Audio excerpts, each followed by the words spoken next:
Hello, people of the internet, and welcome to another edition of Kaiju's Corner. I am, of course, your host, Andres Perez, aka Kaiju Noir, and here with me is my good friend, Denny Roth, aka Draco Rollin. I'm full of unpopular opinions and a little bit of bourbon. What kind of bourbon this time around, Denny? It is the Crown Royale Vanilla, which goes really well with Coke if you're a fan of vanilla Coke like I am. However, if you're not a fan of Crown Royale, then deal with it. Alright, so a mixture of interesting and random flavors all blended together into a unique drink. Sounds like the kind of drink that would be rather appropriate when talking about Mighty Morphin Power Rangers. Cheers! Oh, we don't know how this conversation is going to go. We know how our last conversation went when we were talking about the Megazord design, which is the worst Megazord cosplay ever, I still think. Yes, even now at this point we have seen what the Megazord looks like for the most part in the newest movie trailers, and I still don't like it. It still looks kind of bad, I think. I mean, they've got some of the angles and some of the shots right, but just everything just looks wrong about it. The thing is, it looks uglier, I think, than in toy form, because in the movie, or in the shots that we see in the movie, which are supposed to be like the coolest, most awesome, badass shots to showcase in the trailer, to get us to want to go see the movie. Right. You know, it's like, this is what they think is the best that Megazord is going to look like, otherwise they wouldn't have put it in the trailer. It looks mostly gray, with, like, the only new thing is that it's got shimmering blue lights glowing throughout its body, pulsating through its body. Kind of similar to, like, the movie Green Lantern suit, where it's got, like, you know, just the pulsating energy. And I know what it looks like. I know exactly what it looks like. It looks like a Michael Bay Transformer. No. Actually, for me, okay, it does kind of look like that, but for me, it looks more like the Destroyer from the first Thor movie. I wouldn't go quite that far, because that thing was at least more consistently matte gray. In this thing, though, it's accentuated enough with a little bit of the colors from the Dinozords, that it still just looks I still think terrible. It looks half-assed. Oh, God. It wants to go the colorful route, but it doesn't want to. And the funny thing is, at this point, we've seen, like, fan renditions of the movie Megazord. Some of them, we've seen, like, Matt Franke try to do a little redesign of the individual Zords while still keeping their Bayformer aesthetic. We've seen fan art on DeviantArt that made the Megazord look more traditionally like a robot with, like, more mechanical looking arms and in the red and blue individually colored legs. And I've even seen someone made a customized toy. They took the combiner toy of the Megazord, and gave it, like, a fully blown retro color palette. Heck, we've even seen the Megazord as a Jaeger from Pacific Rim. But I'm just saying that people have taken the movie Megazord design, and in my eyes have made better versions. I won't name names here, but whenever I mention a better movie Megazord design, there's always someone on Facebook, one particular person who's like, no, it doesn't look any better, no, wrong. It's always interesting to find people who seem to act very antagonistic towards people who seem to have a negative opinion towards this movie, and would kind of make up any sort of excuse. But at this point, I'm kind of past that. I've already said my spiel on that. It's like, you know what? Fine, whatever. I have my own opinions.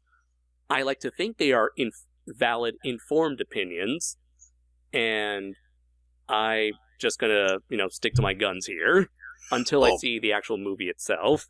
Right. My thing here is the argument I've heard often. This is what the problem is with the reboot of the Ghostbusters movie here back in 2016 was that it's just a trailer, because the trailer got such all the huge backlash. It's like, it's just a trailer. It's not the movie. You got to give the movie a chance. No.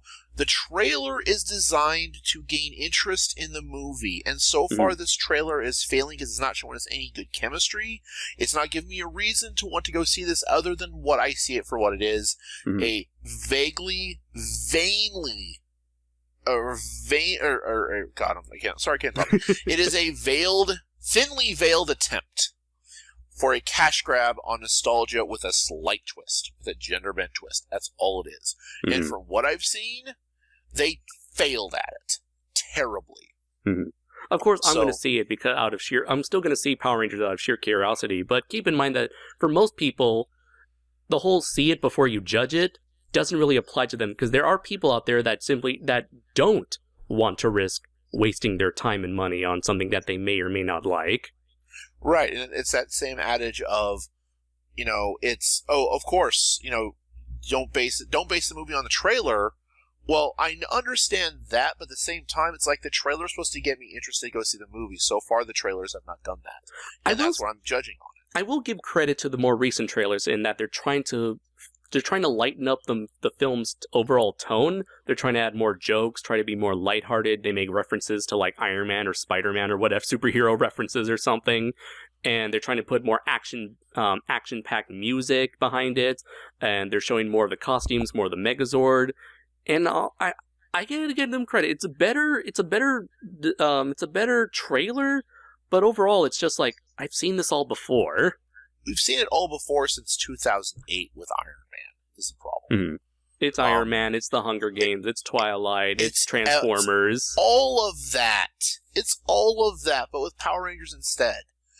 I get kind of tired of it, This is where I'm worried that we're going to get burnt out of all these superhero movies that follow the same built storyline, safe. It sort of happened with Doctor Strange.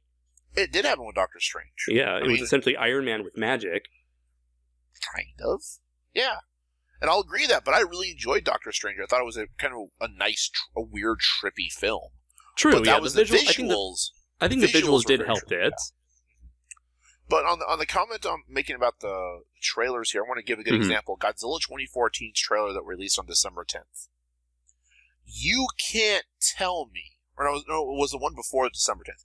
You can't tell me that trailer hyped it up to be a much different story than it was. Oh, but yeah, that totally. trailer did the job of making me want to see it so bloody badly. Mm-hmm. Even though the story we got didn't match the tone of the trailer. Mm-hmm. Now, is that the fault of the filmmaker or the fault of the marketing team? Both. The marketing team did a good job of putting forward a trailer that got my attention, that made it dark, made it feel real, made it feel like it had impact, like it would had substance behind it. Mm-hmm.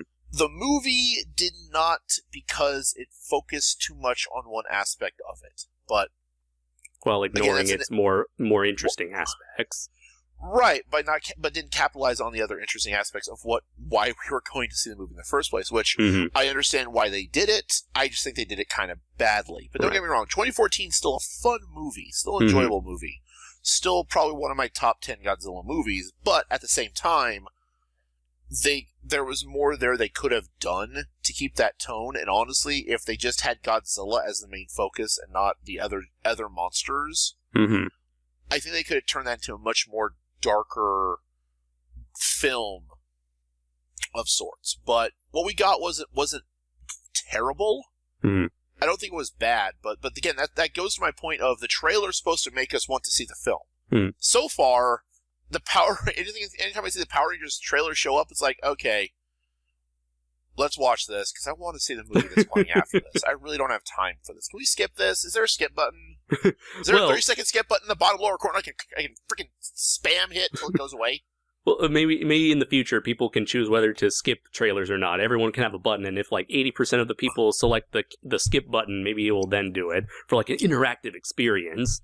But who knows? Get that interactive experience. So speaking of the Power Rangers movie, let's get on to our main topic. I know we kind of went into a little tangent right out the gate, just doing a continuation of our thoughts from the last episode, our last collaboration. This is our way. We will just this is how we cope. This is how nerds who waste their time watching superheroes in spandex and motorcycle helmets spend their time. You know the movie Men Who Stare at Goats or Men Who Watch Goats. We are the geeks who bitch about things. That's basically what it turns we are the grown ass men who bitch about things about non-important issues in the world. But great. You know what? I fucking love it. Well, considering most of our conversations last 4 hours and God, so much random crap. Anyways, let's talk about a different version of the movie Rangers. A what-if version, a scenario in which Max Landis, the son of John Landis, acclaimed filmmaking director John Landis, what if the son of John Landis were to have made a Power Ranger movie, and in fact, he almost made a Power Ranger movie. I'm not sure at what point the script was leaked onto the internet, but on March 25th, 2014, Max Landis created a second draft script for Lionsgate and Saban for a feature-length live-action Power Ranger reboot film that's, much like the new film coming up, is an adaptation of the first season with Jason, Kimberly, Trini, Zach, and Billy as teenagers in high school that eventually come across Zordon and Alpha 5 and must save Angel Grove from Rita Repulsa and her gang of evil, villainous henchmen, and that eventually leads into a big battle between Goldar and the Megazord. From that basic premise alone, it sounds pretty much what the 2017 movie is going for. But from what I found with this script, in my opinion, it feels a lot closer to the feel and tone of the TV show itself, while also modernizing it to fit, to appeal to multiple generations, I think. So, the first thing I want to ask you, Denny, is what is your opinion on Max Landis in general? Because I know he's a rather polarizing figure among film geeks. I know him mostly as he was the writer of Chronicle. Mm-hmm. I saw him on a episode of Best of the Worst on Red Letter Media. On Red Letter Media, where he brought in what was it? Double Down, I think was the name of it. Was the Neil Breen movie. Was the Neil Breen movie, who is one of the greatest filmmakers of our time. He is like the Ed Wood of our time if Ed Wood had a little bit more pizzazz. And still terrible. But that's really I only can't Max believe Landis. You shot yourself. Why did you shoot yourself? I used my magical powers to cure her cancer. Making people disappear, kidnapping kids, eating a whole bunch of tuna. And of course, all the satellite dishes. All of the satellite dishes. How many medals does he have, Rich? He has all the medals! He's the best person to have ever eaten tuna! What was it? The other ones, like in his explicable violence against laptops. But this is Neil Breen we're talking about, not Max Landis. Right. But to be honest, that's kind of all I know about Max Landis is mm-hmm. those few bits. Mm-hmm. Haven't gotten a chance to watch Chronicle yet. It's been kind of on my watch list for a bit, but mm-hmm. no good opportunities come up for me to take the time to go and watch it. Are you familiar with the thing that kind of put him on the map, which was the Death and Return of Superman retrospective short film that he made? Was this the one that... where he's like the narrator who tells the story of the Death and Return of Superman and has a bunch of his actor friends cheaply recreate parts of that comic in live action? This isn't the one with Nick Cage, is it? No. That's the death. That's the Death of Superman Lives. What happened? Okay. No, I've not. So unfortunately, I'm not as mm-hmm. savvy in the ways of this. Nor do I kind of consider him, nor do I have a very strong thought of him one way or another. Okay. For many people, they kind of see him as a very arrogant, snobby, kind of like an ass kind of type of personality, like a bit of a jackass or a douchebag, someone who's pompous and full of himself. But from what I've seen in conversations with, especially with he's been involved in like several videos of Red Letter Media, and even I believe he was on several debates on movie fights on Screen Junkies, I believe. And the man seems to know what he's talking about when it comes to film, being a guy whose family comes from like a legacy of family who worked in the industry. I want to say I know his father was Max Landis, who was the director of John Landis. John Landis, yes, of the Blues Brothers, An American Werewolf in London. Okay. the music, Michael Jackson's music video for Thriller, National Lampoon's Animal House. And for Max Landis, his most popular works have been Chronicle, American Ultra, and recently Victor Frankenstein. I've seen two of those movies. I highly enjoyed Chronicle, and I dug Victor Frankenstein for the most part. So I can see why people might not like him, and I guess a lot of people don't like his style of. There are people out there who don't like his style of writing. Maybe it's because he's kind of got his characters kind of have a bit of that. Not pretentious, but kind of like a know-it-all, arrogant, smarmy, I'm better than you sort of attitude. And I could sort of see that a bit in this script, but for the most part, while I'm not as bothered by him as a person, I am a fan, from what I've seen, I am a fan of his work overall, although I do want to see American Ultra eventually.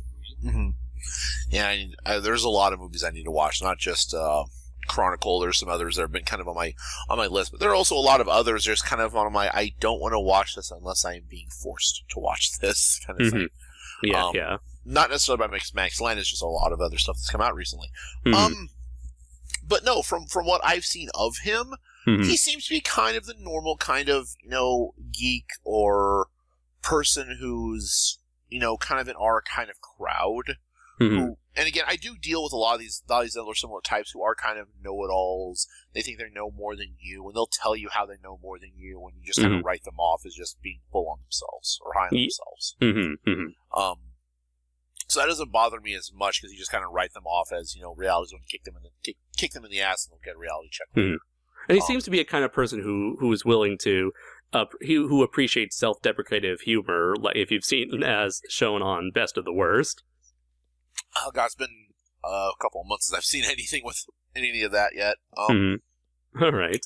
So, how were you? How was this script brought to your attention initially? You showed it to me. Oh yeah, that's right.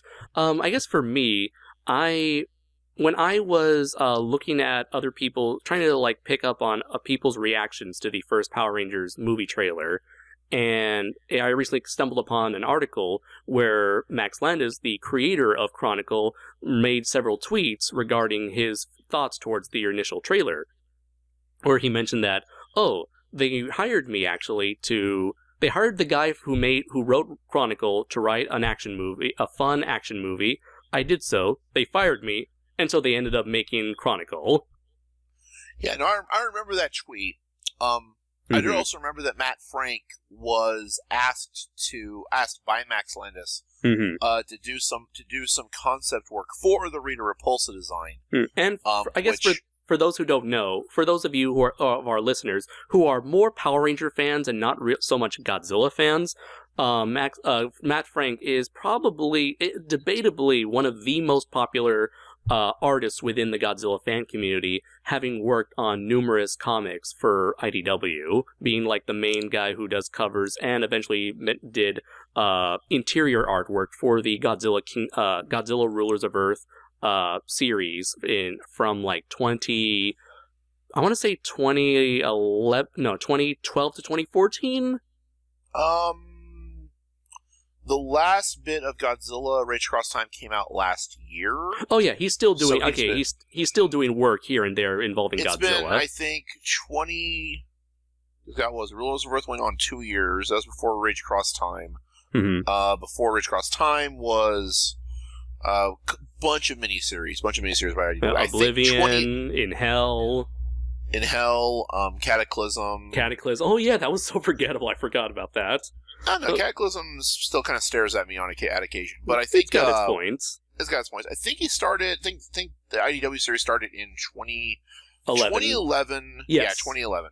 Yes, and he started as a cover artist for Kingdom of Monsters and kind of just worked his way up as his popularity grew. Right, because he did all the covers. His first interior work was Godzilla Legends with Anguirus. Yes. So he's he's kind of a big deal in the Godzilla. He's also done official work for Toho for, I believe, WonderCon. That's what he was working on last year at G-Fest that he had to get finished before G-Fest started. Mm-hmm. And didn't he do didn't he do like a cover for the Boom Comics Power Rangers series, like issue 1? I don't remember. I want to say he did. I want to say that he did a cover, maybe a convention cover, maybe just an issue 1 cover. I'm not sure. A convention cover. I know he did some convention work. Okay, so I he just was. Don't know specifically there. Okay, so he was approached around the time. So he was approached, and let's see, to create the Rita Repulsa design based on a very limited description that I want to say that Matt Frank mentioned on Facebook that he based this design on a very vague description of Rita Repulsa, and I want to say that this might be from the script itself, given that there's just like a couple sentences that you and I just read before recording of that description, and so. Let's see if I can bring up the script right now, because right now, for any of our audiences listening, you are seeing the sketch that Matt Frank created as the title card right here. So let's see. I don't know because I look at Matt Frank's work and it's an alien Rita Repulsa because it obviously looks like Rita, but in my mind's eye, it doesn't match the description quite enough. Okay, so looking at quoting from the script itself. Repulsa is massive. Think the queen alien from James Cameron's Aliens, Maleficent from Sleeping Beauty, and the creature from Species as one ultimate combination of deadly, horrible alien matriarchal evil. Evil! Like just bring in Mermaid Man. Evil! God, we're hopeless. Anyways. So, his sketch was created in 2013. So this was roughly a year before Max Landis wrote this second draft that was leaked online eventually. So this was well in development several years before. Like, I want to say the Power Rangers movie itself was announced in early 2016, late 2015. So this was like all pre-production stuff before anyone even knew there was a big budget reboot I think movie. so, but I think it may have been mid-2015 when it was announced. Because we didn't start getting trailers and stuff until mid-2016. Okay. So, yeah, this kind of like secret pre-production history of the Power Rangers, of the Lionsgate Power Rangers movie is something that has come to light since the trailers came out and people started having opinions of all different kinds of the suits, the Zords, the movie, the actors, everything, and including us, yes. So I just want to dedicate this time to give our thoughts 23 minutes in about our thoughts on the script itself, to what Max Landis's vision for what could have been an alternate take on a Power Rangers movie. So, right off the bat, Denny, what were your initial impressions of the script itself?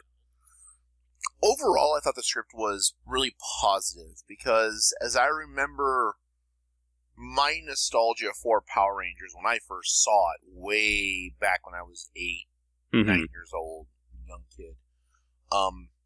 My nostalgia for it, I could feel that energy again when I was reading the script. I mean, I'm reading through it and I see the character interaction. I'm like, okay, so we're establishing characters, and this is me being jaded from watching all of the movies and all of the shows, not to mention reading all of the comics and a whole bunch of books on being able to identify when characters are doing what, where, when, why, how, and because. Oh, right, when. Yeah. So it jades it a little bit, but I will say that, yeah, if you are someone who is like a very a film aficionado, or someone who is into storytelling, probably one of the biggest detriments or one of the biggest marks against this script that I will give it is that it is rather predictable, and that it definitely follows a particular hero's journey formula where, yeah, you see these characters, you see things that are being hinted at, or something that will be foreshadowed. So it's like, okay, I know where this is going, or okay, this is the second act to the first act to the second act, the call to action. Here's the mentor. The mentor is is out of commission. Here's the part where everyone is at their lowest point, and here's the motivational speech to get everyone together. It does follow a rather predictable formula. It does, but even in that, I think it's also probably just about as predictable because we know and like Power Rangers enough that we know the characters, we know what happens, we know what needs to happen. We just don't know in the way it's going to be portrayed in this instance. So the biggest thing for me was to see the change in the character dynamics. Yeah, that was that was definitely a big positive for me, because as much as we love Power Rangers, as much as we have nostalgia for the first season, let's not kid ourselves. It was writing-wise, it was pretty bad. It was a bastardized edit of... It was an Americanized, bastardized edit of a mediocre Japanese production that turned into such a big boom and got its own life in the U.S. So it's kind of one of the things, like, we have to remember what we're starting from. We're starting from the Americanized version of this Super Sentai series, which is taking on a completely different life of its own. But even so, we get an idea of the character interactions, which are different, because we get Jason and Billy, who are still friends, even though they're kind of on a rough road with each other. They're not completely like displaced or taken away from one another. No, but they're people who have like been through a lot of shit together, and they kind of like, okay, we acknowledge each other's flaws, but we've known each other for so long that that's just how our relationship works. You okay, Andres? You cut out. Oh, sorry. I was saying that Billy and Jason, I get the impression that they've been friends for so long that they're just like accustomed to each other's strengths and weaknesses as people. As all friends are. Right, and then we have like when we start introducing the rest of the characters, we understand that these characters have been friends for a long time, way back when, but have grown apart. But then need to come back together as the world seems to be ending around them. Especially when they put the twists on Jason and Trini being a love interest to each other and being a couple, where Trini was because Jason is a hothead, is a hothead who practices karate. She was also an athlete, I think. Oh yeah, okay. A gymnast, I think. No, not gymnast. Was it gymnast? It wasn't gymnast. I'm not sure, but her biggest character, I guess, character trait is that she's a control freak. She's all about control. She's all about order, and it is her personality clashes a lot with Jason, who's like the hothead who like shoots first, asks questions later, who acts before he thinks, and so you've got like two opposite. It's almost like opposites attract, and I think it played very well in the story. And I really like how, despite being very different, they actually by the end they depend on each other to help each other out. Where Trini helps Jason learn about self-control, whereas Jason helps Trini learn about self-confidence. And the other thing is the other really kind of. I'm trying to remember, because it's been about a month since I've read the script originally, where you have Billy and Kim, or Kimberly or Kim in this case. Kim, yeah.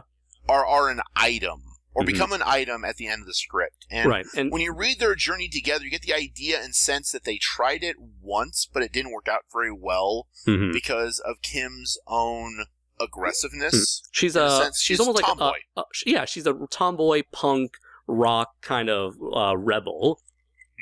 I'm imagining her with the leather jacket, the torn jeans, the dyed pink hair, all that sort of stuff. Right, and then you've got, Billy, who is still the upstanding scientist, kind of recluse, not quite recluse, but just kind of. They definitely mention that he's a coward. Right, he's not very forward in his in confidence or in bravery, but almost like very a sheepish kind of personality. In fact, a friend of mine who I showed the script to mentioned that Billy and Jason almost reminded him of certain aspects of Marty McFly. And looking at at the character Marty McFly from Back to the Future. Actually, he kind of reminded me of Michael J. Fox, two styles of Michael J. Fox characters, where I see Jason as more like the Marty McFly hothead type of character, and Billy being Marty McFly's character from Teen Wolf before he became a werewolf. Right. Who was like the dweeby kind of person while being a bit of a smartass. Mm-hmm. But yeah, so there's that relationship going on there that they do get together at the end of the script. So spoiler warning for something that doesn't even kind of sort of exist. It's nebulous, I guess. And then the last character we have is Zach, who I think kind of gets a short end of the stick, but I think he kind of redeems himself because we discussed about how he became like he ended up joining the football team, and then kind of because of his jock status within the school, ends up spending less and less time with the people that he considered friends, which is Billy, Jason, Trini, and Kim. To the point where he is still viewed as kind of the omega of the football team in any given sense. So part of Zach's story that I thought was kind of neat was him trying to rekindle or to resolve the relationship hangups that he had with Jason, who Jason and Billy were very good friends until he ended up getting on the football team, and then everything kind of started to change after that. It became a little bit more estranged. Also, but his scenes are actually some of the more fun ones I enjoyed. I thought were some of the better ones for him because I actually I wanted him to get to rekindle his friendship with everyone else in the team, but also come into his own on the group because of how he was portrayed as had been acting like a bit of an asshole, a bit of a douchebag. At least in the backstory that they bring up, but then you see him do these fights and do these events as they work to stop Rita's plan. I end up rooting for him just to keep going, and he's just doing so much awesome, cool stuff because he realized that he's a lot smarter and thinking about the big picture, especially in his fight later on in the script. It's like almost like the people around him don't give him enough credit, so he's kind of trying to prove himself. Yeah, and he proves himself very, very well, I think, at the very end of the credits, or very end of the script, in the final fight. And I notice a lot, like, in his backstory, he mentions that he gets very nervous when it comes to, like, those football games, and as a result, he doesn't perform as well, and what he believed to be his friends, the football team, the other jocks, they just trash on him rather than trying to support him, like what the Power Rangers end up doing for him. And I've noticed that for most of these characters, especially for Zach, Billy, and Trini, all of them, I know Trini the most, but for all of them, they all experience certain troubles with self-confidence, and it is Jason who is the most confident of all, who ends up being kind of like their rock, the kind of like the a very natural way of introducing him as like a leader type of figure in order to lead the charge and to get everybody moving, or like inspire everybody. Right. The one character I think kind of got short-served in the script was Kim. Yeah, it always felt she was, because she in the plot, the script had her be the most distant from everyone else, especially given that she straight up left Angel Grove, and for the sake of the script she visited just to try to rekindle her friendship with her old friends.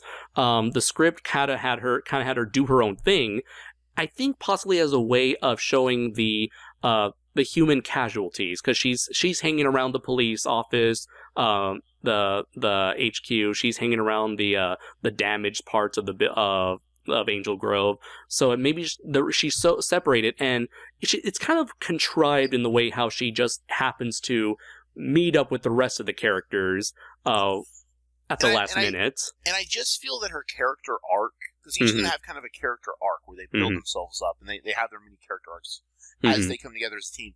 I think her arc was the most rushed. Possibly. But I also get a feel that they kind of put a little bit more of her badness her bad self coming out, because there's a couple scenes she's in that are really cool in my head as I read the script. But otherwise, even the script says, where it almost like the script is just like Max Landis acting as a third person narrator, like in the scene where Kim is just like whipping out all these different weapons to beat the shit out of like the putties. There's a point where the script goes, "We get it, Kim, you're tough." Right. But here's the thing with Kim. I think from what I remember reading, it's like her arc feels the most forced, but I think needed the most attention. I mean, the self-confidence issue. And now Kim does some really badass shit in the script, but her entire arc, I feel, seems kind of forced from the introduction of her, the introduction of the conflict that she has with the group. Not just the bigger story, but her personal arc, conflict of her trying to get back with the group, versus the resolution. It seemed very rushed compared to some of the others. Because I felt like she got the least amount of written time.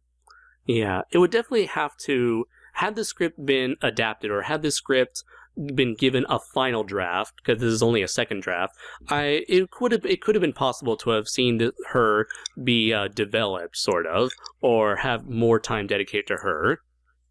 And don't me wrong, I like her character in this because it shows a different side for her, because what he did with the characters was made them the same, but gave them different quirks. Right. To the point where it actually made them a little bit more of a believable character. Right, because the characters from what we see in the original series, they're very one-dimensional, they're very goody-goody two-shoes. They're very goody-goody two-shoes. Even when Zordon says, in the opening credits, we need a team of teenagers with attitude.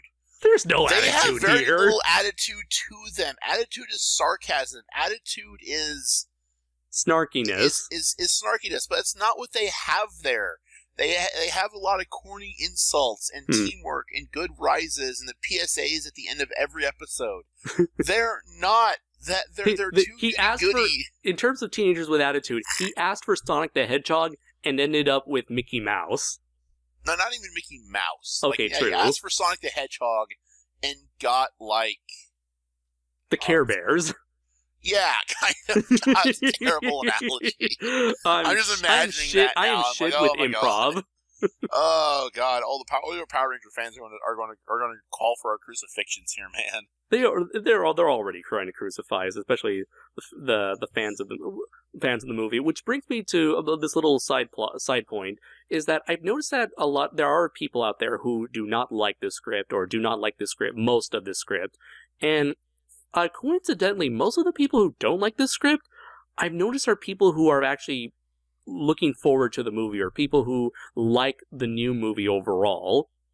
And I think the biggest complaint I heard was they think the script is too funny or too goofy, and I guess what they're looking for is a more serious movie, and that's why they're looking forward to the new movie. They're thinking that is the direction that's appropriate for a Power Rangers movie, and this is just too silly for them.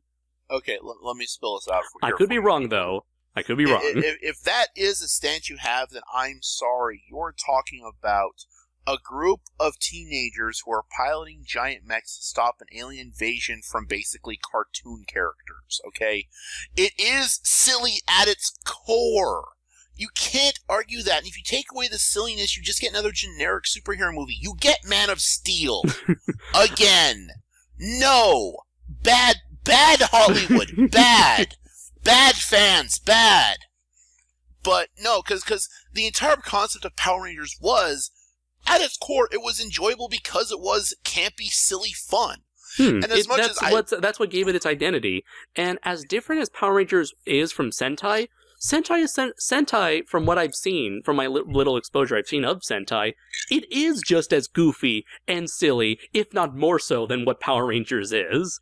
That's the whole soul of the show. From both sides of the Pacific Ocean. Right. So you get rid of it. You get rid of making it dark, gritty, realistic. It's like no. We don't need dark and gritty right now. We're already going through a terrible time of dark and gritty reality is just bearing down on us every day. I want some freaking escapism and some silliness in my life. I mean, honestly, yes, I would have liked Godzilla 2014 to be a better, darker movie in a lot of ways. I would like Shin Godzilla to be darker too. But And Shin Godzilla was pretty dark as well. It could have been a hell of a lot darker if it was going to do what I thought it was going to do, but it didn't do what I thought it was going to do, and that's kind of disappointing. But I'm also okay with it. But for Power Rangers, the entire concept is silly. You got to admit this.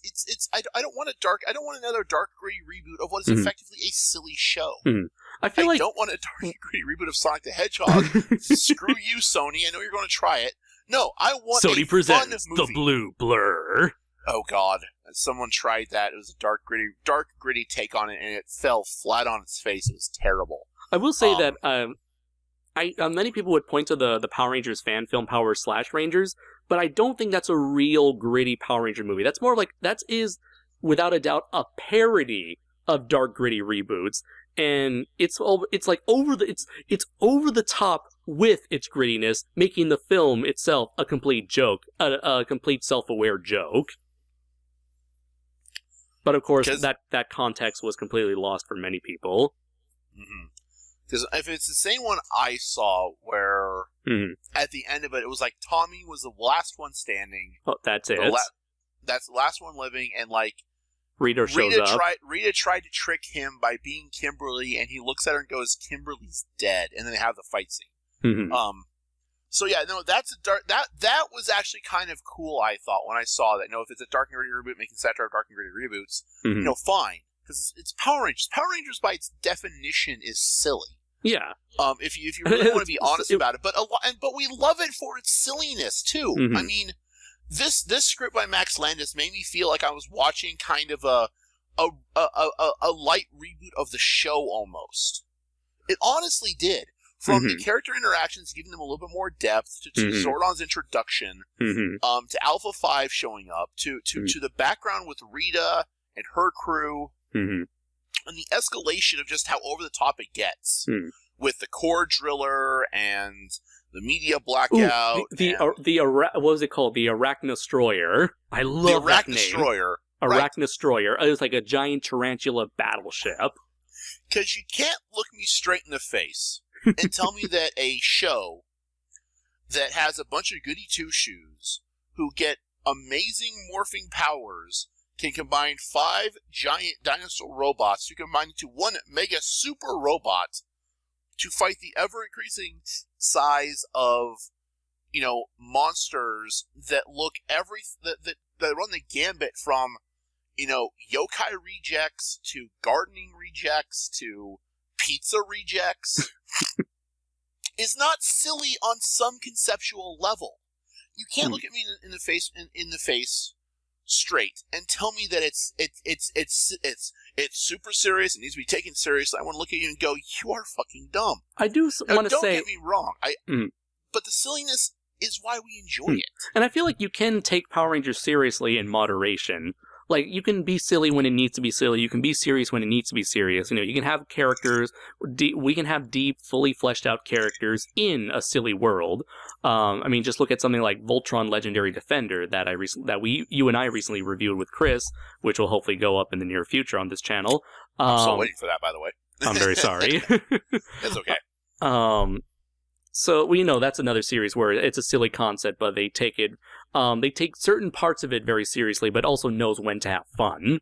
Right, but when you compare Voltron Legendary Defender to what we're seeing from the new Power Rangers movie, you get it's a complete disconnect from having a silly, fun show with realized 3-dimensional characters in an obviously a ridiculous premise, 5-line robots that turn into a super robot. And then you have this Chronicle redo with power armor borrowed from Stark Industries. Mixed with the Breakfast Club, where all the characters seemingly have the same angsty, misunderstood, rebel backstory. And let me understand and state this. I understand that we are complaining about a movie based on a trailer that, again, the trailer is designed to try and get us to come see the movie, but the trailer is doing nothing but making us enraged. And I understand our opinions can change after we actually see the movie in its full form. We may have another opinion of it. We may have another Godzilla 2014 where the trailers were very misleading in comparison to the actual movie itself. So before anyone is writing a lot of angry comments, we do understand the nuance of what we're talking about in regards to when we're talking about it versus when the movie is going to actually be released. Or the lack of nuance, considering this is Power Rangers we're talking about. This is Power Rangers we're talking about. But, even so, from what we're getting, with what we've just read, there's a complete difference in it. But, yeah, if Power Rangers got a reboot more like Legendary Defender, I'd be completely all for it, because that makes all the sense in the world. Oh, yeah, totally. Because, have these complicated character moments with these teenagers coming to terms with their lives, coming to terms with their relationships, and then throw that into a situation where you have, all of this bad stuff going on to the point where it's world-threatening. And yeah, you can build a story off of that and have the characters develop themselves through that show. But then again, you can't have the entire grittiness without having an aspect of silliness in it. I mean, let's face it, the show and the concept is silly. And you got to, and we accept that, and that's why I can kind of see why this script actually kind of suits me in that silliness. Because it is. It's got good fun moments. It's got a lot of other good moments in it. So, I think dismissing it out of hand because it's too silly is ridiculous, because consider what you're a fan of. You have to admit, you like something that's very, very silly at its core. I like stuff that's very, very silly at its core. My favorite video game features a mouse that's on speed getting bling. So that's that take of it. So take from that what you will. Okay. So it's very interesting looking at the different the varying reactions to the script, and looking at how people feel and comparing this story, what we have now or what we're going to have with what we could have had. And I guess getting back on track, I forgot to bring up the Zordon and Alpha. They were probably I felt like they were kind of the most drastic change from the original source material. Not character, I guess both character wise and design wise. You've got a Zordon who is not a floating head in a tube, or he's not stuck in another dimension, but or stuck in a time vortex, whatever the original show was about. He's this kind of squat, Yoda-esque, sassy at points, tentacled creature who goes through a lot of comedic situations where... I will admit, I kind of imagine Zordon in the script being the head of Davy Jones. Interesting. Okay, because I think I should send you a picture. I view him more as like a cephalopod, like octopus, because that's got pretty much the head shape, the head size, and all the squirmy tentacles. And then that squirming back and forth darting all over the place for that. And I don't mind that change so much, because some characters are going to have to get a complete overhaul. I understand this, but his attitude felt more real than this concept of beacon of good, which is I'm sorry, completely silly in the context of everything. He almost kind of sounds like the person who's consistently fed up with the Rangers shit. Yes, he's like the dad of the Rangers, or no, not the dad. He is the manager of the Rangers, and he's tired of them goofing around. Which, honestly, given the dire situation they're in, is completely understandable. Right now, I just sent you an image of the Galactic King from Dragon Ball Super. I kind of imagine them as that. Not so much that. To a very simplified degree. Right, I'm still thinking like the head of Davy Jones, but with Bryan Cranston's head. I also imagine Octoroo from Power Rangers Samurai, but he was just Yoda with a squid for a head. Yeah, because it seemed very, very awkward in the way that it was described to us, because it says he's a squat Yoda-esque figure, but then all we hear about is he's having trouble getting around with all the tentacles on his head. I'm like, okay, are the tentacles just long hair? Is it just a head tentacle, or is it just a head with tentacles? I kept trying to remember how it was worded in that. And eventually, about halfway through the script, within the second act, he I guess uses his body. He communicates by connecting himself to electronics, and he gains he gains a lot of Earth's language and information by connecting himself to technology. And by the second act, I guess he permanently plugs himself into, at least permanently in the context of, for the rest of the script, he plugs himself into the headquarters, and then shows up as a giant humanoid head in an electronic TV tube, which is the similar version that we've gotten of Zordon since episode 1. Right.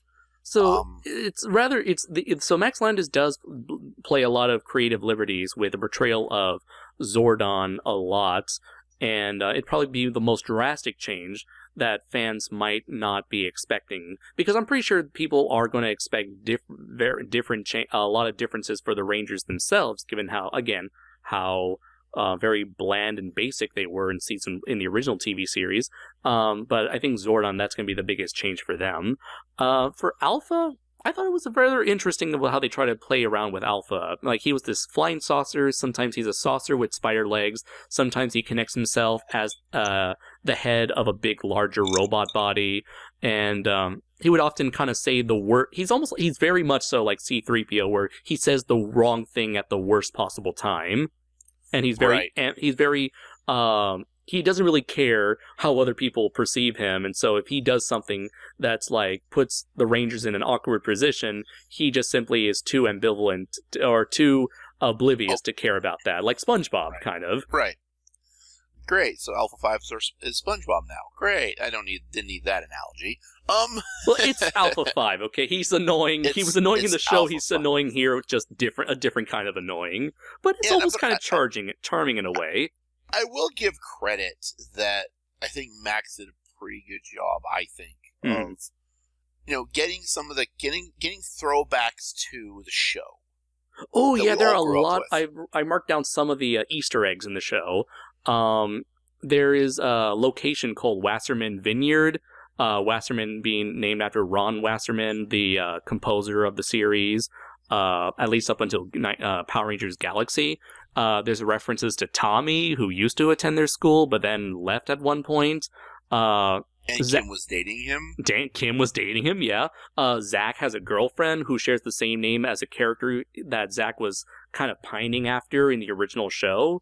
I didn't even know that. That was pointed out to me by a friend who I showed this to. Alpha 5 gets to do his a couple times throughout the script. There's another location called Point Heim, as in Haim Saban, the creator of the quote-unquote creator of Power Rangers. And there's one point where where I think it was Jason mispronounced Rita Repulsa as Rito, who is Rita Repulsa's brother. From season 3, I think. And then, or season 2. Yes, season 2 or season 3. I think they also do the morphin time. They also, I think at some point they say we need to, God, what is the phrase? Megazord power now? Right, I think so. If I remember right, they said that in there. So there are some good tidbits towards the show, but I also can tell that there's some respect to the characters. And there's some callbacks to the fact that, the biggest change of who gets the power coins. Oh yeah. Is Zach gets the pink one because he just grabs the first one and get his hand. No, Jason grabbed a random one and gave it to him. I thought Zach grabbed it. No, Jason, because he's the guy. He's the headstrong one. He's the guy who makes the first to act.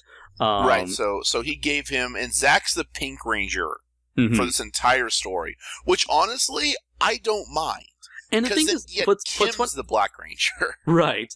And it's very funny because I want to say maybe we had a female Black Ranger in the past, but we've never had a Pink Ranger in the past. And that's not counting Megaforce or Kaiju, where everybody would turn into Rangers from one single color. I'm not counting that shit. Right. The thing, though, that did bother me was that Zach complaining that he was pink. Well, if you were a Pink Ranger, wouldn't you complain a little bit? I'd be complaining more of the fact I don't know how to fly this goddamn thing. Of course, I think it appropriately plays into the more lighthearted tone of this script, And I think complaining about the color pink for what is essentially the Jacques, I think is just too stereotypical. And that bugs me. Like, if he didn't complain about it as much as he did, it wouldn't be that much of a problem for me. But then again, you have the other line at the end where he's trying to convince Kim to switch power coins with him. Because the only way you can get rid of power coin or get a new power coin is if one is given to you, or they are dead. Like the Green Lantern Corps, which we were discussing earlier. Yeah. The Power Rangers here, interestingly enough, are represented as a very large organization of space cops, similar to the Green Lantern, that started on the planet Eltar, the planet that Zordon is from, both in the script and in the show, and has spanned multiple. The Rangers have been various alien species, but up until this point, there's never been an alien. There's never been a human Power Ranger team before, and it's interesting because it also kind of calls back to the TV show where it was revealed that the power coins from Mighty Morphin were created by the alien Ninjor, and by season 3, you learn of the Alien Rangers, who were the characters that were adapted from Ninja Sentai Kaku Ranger. So it's the other.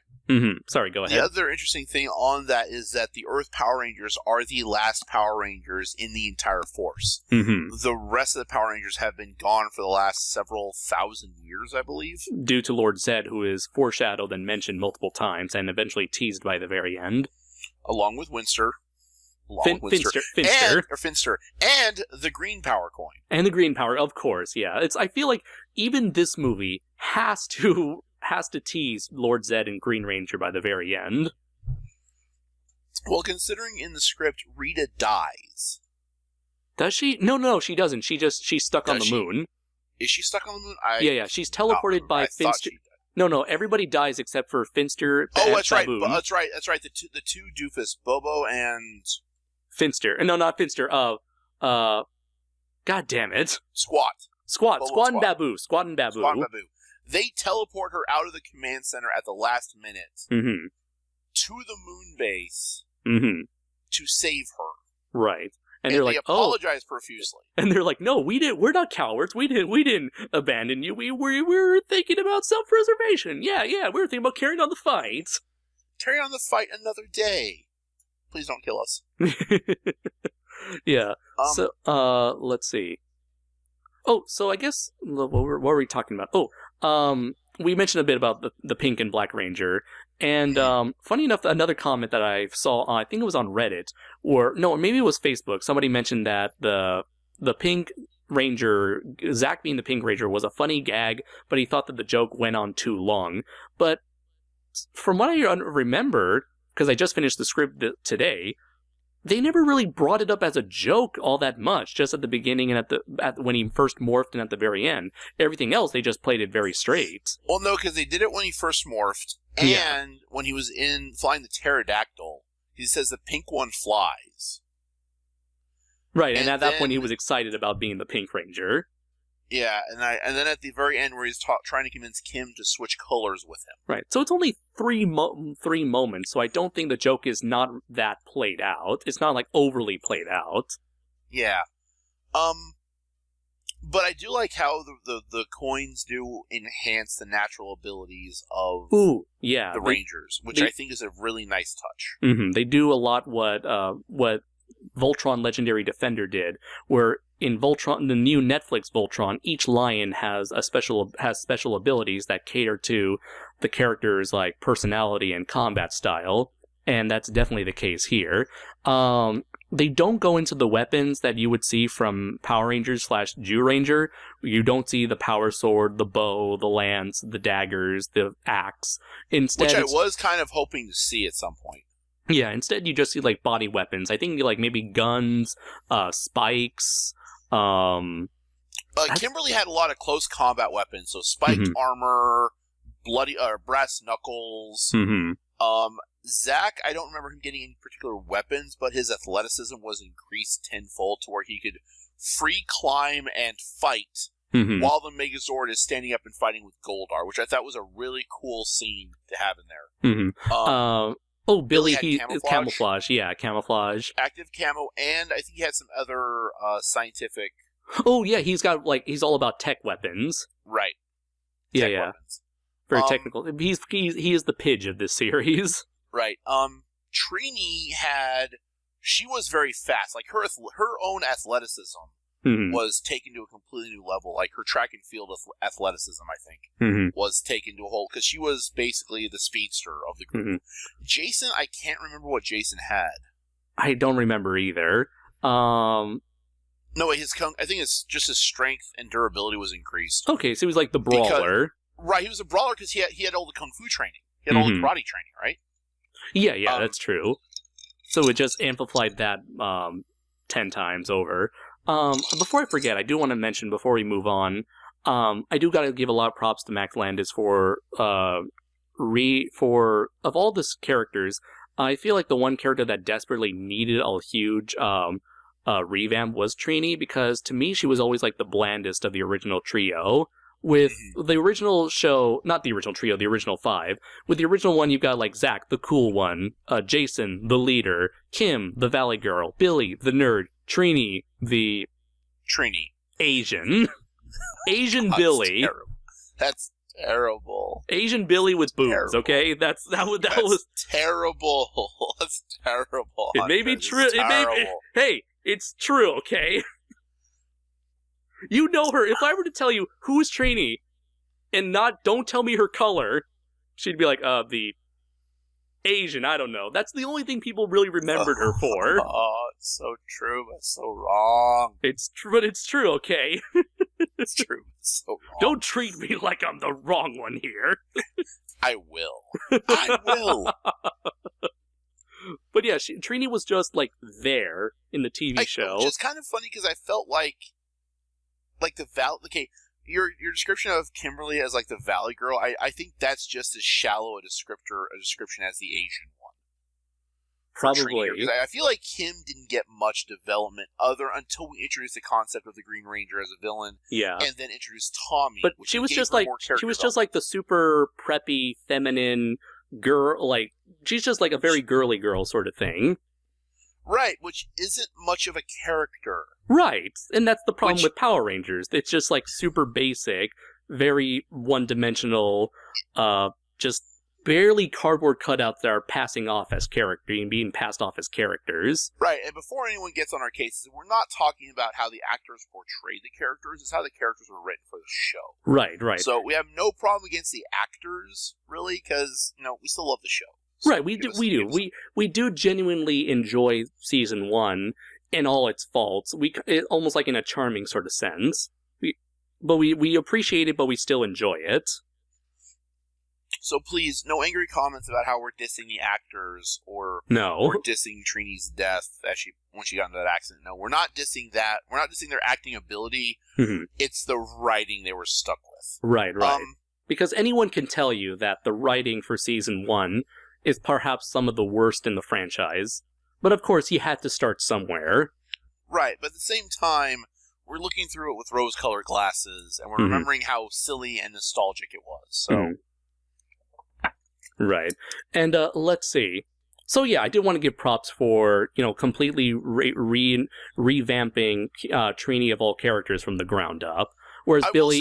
I will say, he did give her quite a bit more character that I enjoyed. In her relationship, especially in the scene where she is threatening Billy with a bagel bite.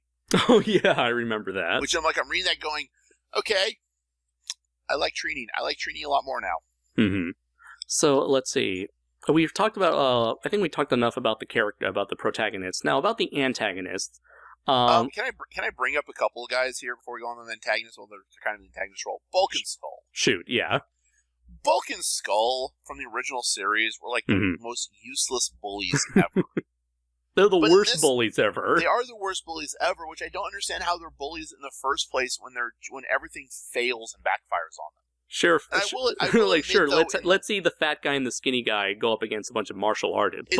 Built martial artists. It's like watching Abbott and Costello try to bully a group of high schoolers in a high school that has a Jamba Juice inside of it, which still to this day confounds me that a high school can have that. But then again, I don't live in California. I didn't go to school in California. Do you guys have that in California? Apparently so. But no, Bulk and Skull in the script are a little bit more of a threatening force in that they're kind of still those bullies that pick on Billy and Jason gets involved. Yeah. And even later on in the script when they're brought back as kind of extra comedic relief, Mm-hmm. They still feel a bit more three-dimensional than they ever did in the original series, which they are, in the original series, the most useless, terrible bullies ever. In the script, they're a bit better, I think. Which is kind of ironic because in Power Rangers history, those characters eventually became fan favorites as they became more fleshed out and developed. Right, over the course of 10 seasons or more.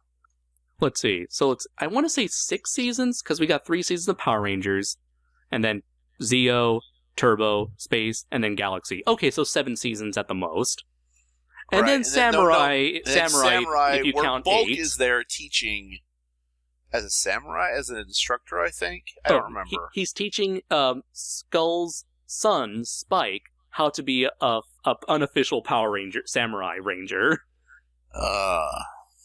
It never goes anywhere. It never does, because that's the entire purpose of their characters, which is terrible. Mm-hmm. But that's also Power Rangers. But in this script, I think they do a little bit better job with them as antagonists, as an antagonistic force. Mm-hmm. So then we get to the rest of the antagonists. I guess we should be the guys. I just want to touch on the bullies just a little bit there. I do like how they're introduced, though. Let me see if I can find it. What is it? They're introduced when Jason punches elbows Bulk in the face. I mean how there are how the script describes them. Oh, right. Let's see. Trying to look for it now. So it looks like it describes Skull, 16, a skinny rat-faced creep grinning at him. And let's see. As for Bulk, let's see. Oh, Bulk, 17, a lumbering, douchey goober.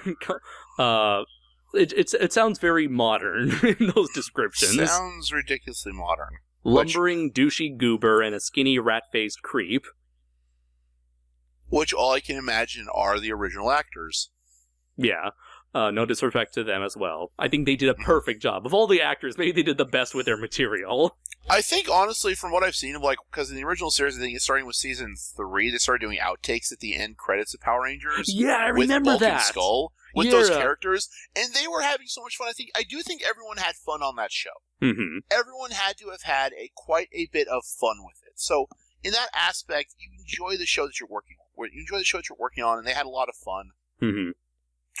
Which is more than I can say for some other shows that, it's all super serious, and you got actors yelling at the aides for why there's so much goddamn light. And, for fuck's sakes, what is it with you? Right. But so I think it's a good thing they had a bunch of fun on the show from what we've been able to see here. So. So I guess moving on to antagonists, what were your initial thoughts towards Rita and her crew?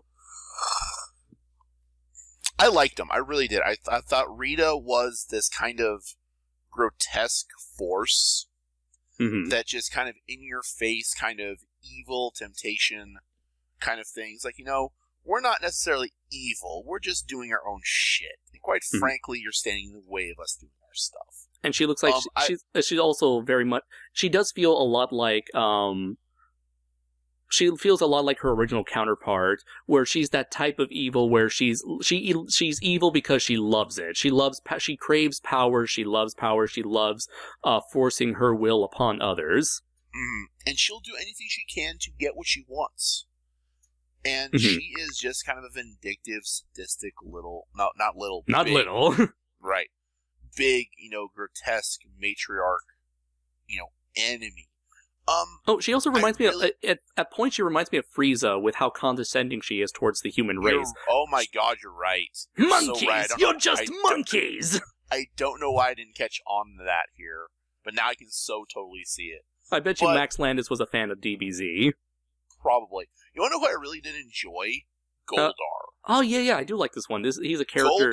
Goldar was really good. His fight with Jason was right level of confidence and cockiness, and you do not stand a chance against me. And he tries to pass himself off as a very regal, very not prim and proper, but he tries to portray himself as this character who ranks so far high above you that you are just dirt compared to his graceful presence.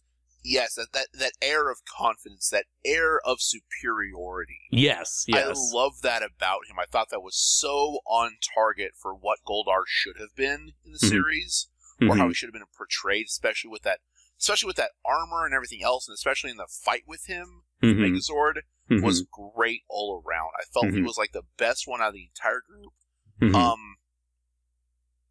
The two buffoons, Squat and Babu. Yeah, those two. They feel pretty much just ripped out from the show, which I was okay with. Which there's not much to comment on that instance. They're pretty much doing all their lines, and they're still subservient. I think Scorpina got a lot more cool stuff to do than Goldar did. Although Goldar got to go to the giant size to fight the Megazord, but Scorpina during the final fight is tearing the Zord systems apart, ripping apart the armor. Ooh, yeah. Tearing apart the internal mechanisms. That led to Zack goes to fight her on the Megazord while the Megazord is fighting Goldar, and I just in my mind it seems like a crazy action sequence. It's almost like something out of Pirates of the Caribbean, with how they would have these complex fight sequences where everyone is having their own battle, or to make a more appropriate comparison, the Avengers, everyone is doing their own thing, and it's something I don't think we've ever seen in Power Rangers before, because everyone is always in the Megazord, but thanks to the magic of script writing, we're able to have a much more complex fight scene going on. Because at the final fight scene we have Kim and Billy are fighting Rita in the command center. Trini and Jason are using the Megazord against Goldar, and Zack is fighting Scorpina on the Megazord while the Megazord is fighting Goldar. It's a much more complicated, intricate fight. And one of the best lines from Zack, I think, is the most important thing to take away from Zack's mentality to tie him into this was Scorpina. Scorpina's very short-sighted and focused on the immediate win. She's not thinking about the big picture, and Zack basically tricks her, saying, "You're thinking about the small fight. I'm thinking about the big fight."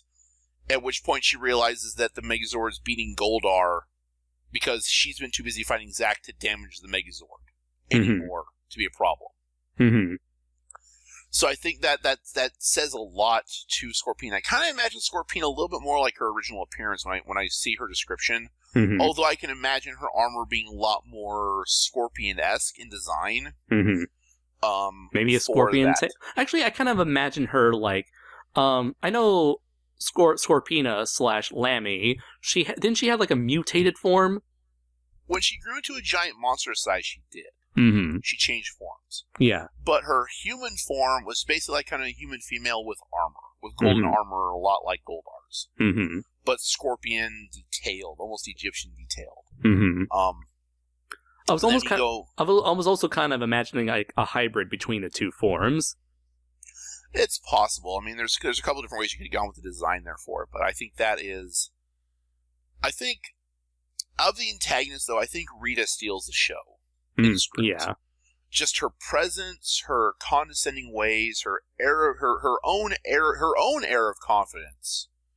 After being awoken, after her scepter was revealed, after the putties come out, after, she's attacking Angel Grove, she threatens Trini's parents, and even as she's fighting Kim, a non-powered human is getting tased. Oh, yeah. She's tased in the face. That is crazy for her to just go straight, for Kim to just go straight up on no armor, no power, no nothing, just going to straight up and just punching her and just tasing her in the face. And I think that was one of the best things, because it gives Rita, you show off Rita's arrogance, and that is the most important thing I think for Rita, is to see her arrogance when she's dealing with these Rangers, because that brings forth a whole bunch of importance to her character and a little bit more depth to it too. Because we get the idea that these Dominators, they're more they're a combination of a rolling army, which is the other thing I didn't quite understand. they're a combination of a rolling, standing army that just wants to conquer things, Mm-hmm. but also just a bunch of these like misfits who just don't give a fuck, and they're just basically chaotic and neutral and do whatever they want. Mm-hmm. So it's kind of the weird thing I got from that with Rita and her crew was like parallels considering how they work as a team compared to the Power Rangers. not quite that, but just their side of the story in general. Mm. It just seems like are the Dominator group that she's with, because I can't remember. You've read it today, you may be able to refresh my memory. Mm-hmm. Like, is there a standing army? Are they just marauders? Are they really just or are they basically like the bad kids that go around do whatever the fuck they want because they have the technology to do so? I guess it's that they're kind of like the villains from Mad Max, where they're just a rowdy bunch of guys who want to do specifically Mad Max 2. They're just a bunch of rowdy guys that take what they want, take whatever they want when they want, and they just simply have to answer. They can do whatever they want, but as long as they answer to a higher power, that being Zed. Mm-hmm.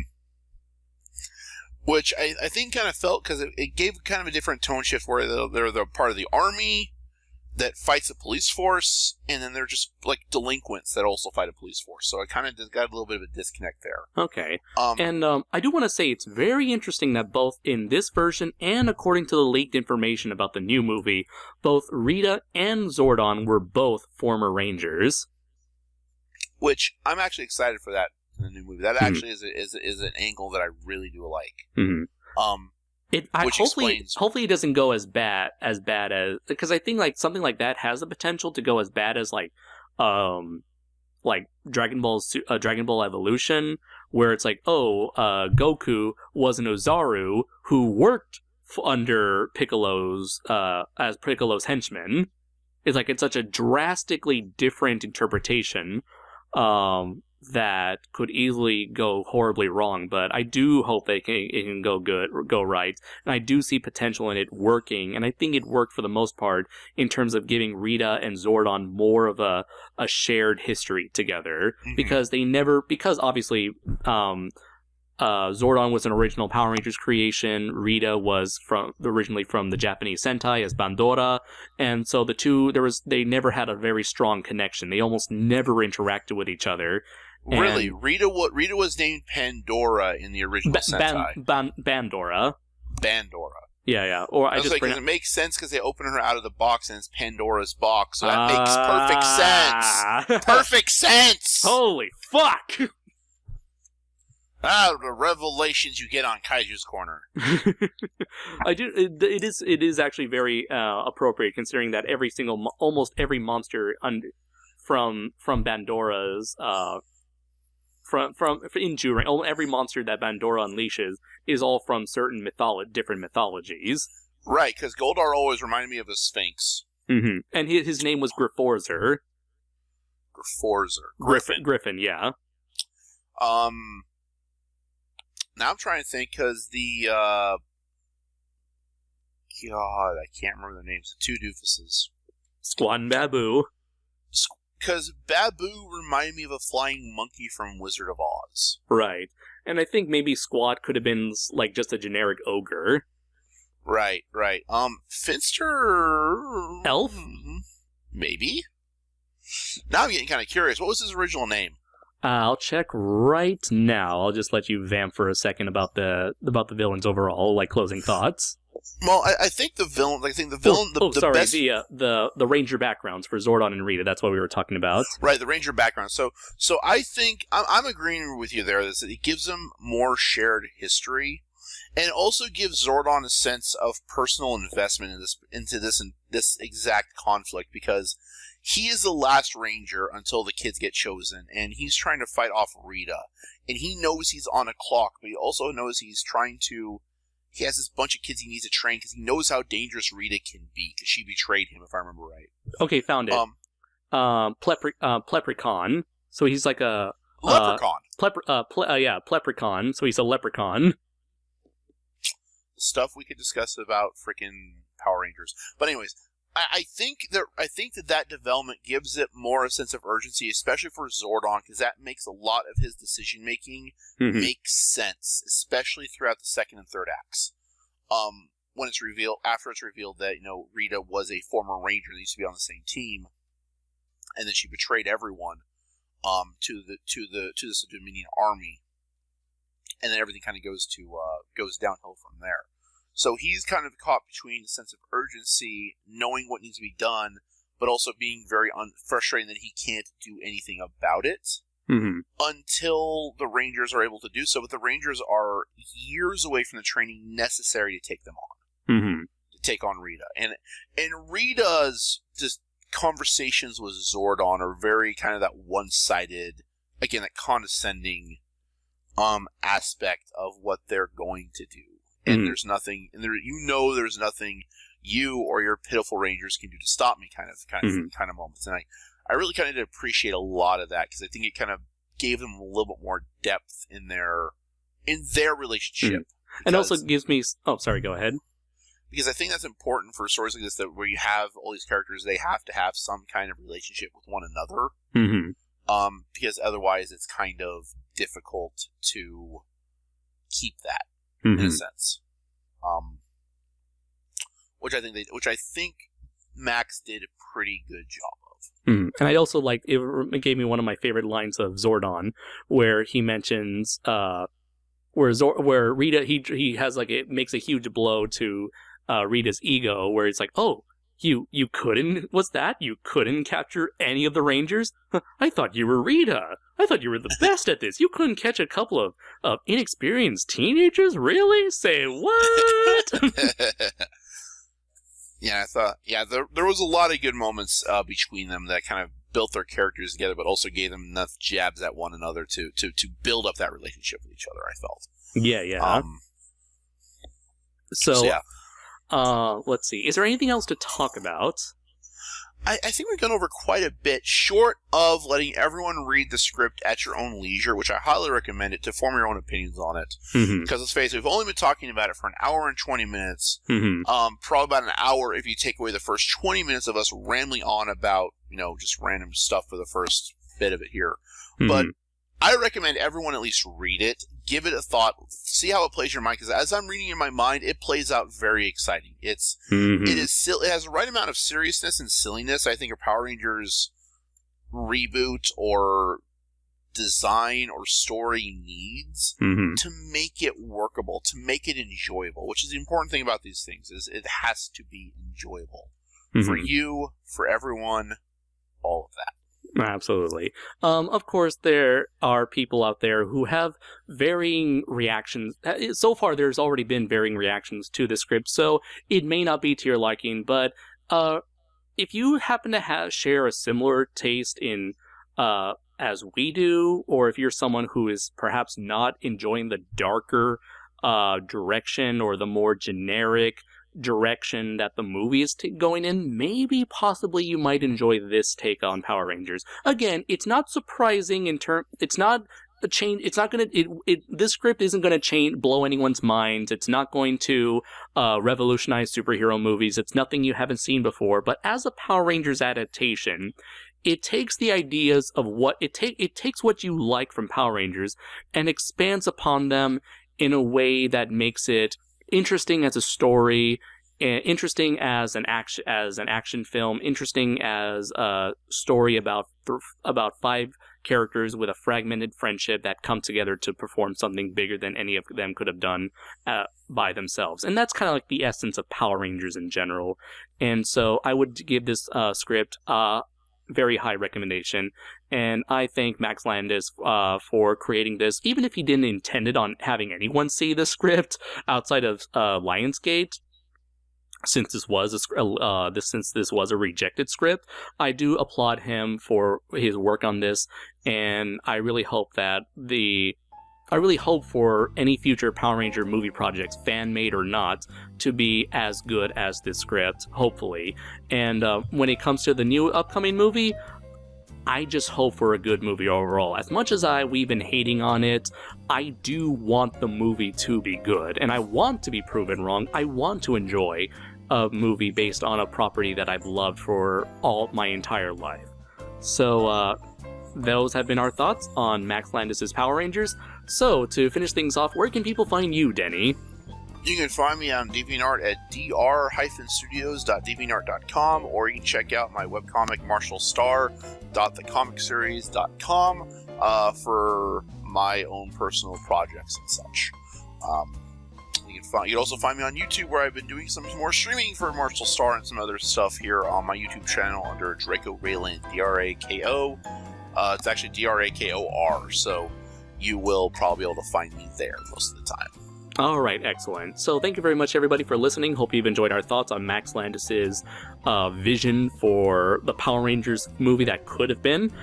Please let us know your thoughts on on either version of the movie Rangers in the comments below. Be it negative, positive, whether you agree or disagree. Please let us know what you think. So until next time, everybody, I have been Andres Perez, aka Kaiju Noir. And I'm Denny Roth, also known as Draco Raylin. And until next time, everybody, take care. And we need Dino Zord power now. May the power protect you. Yeah! Yeah! Yeah! Hua! Yeah! Hey-o!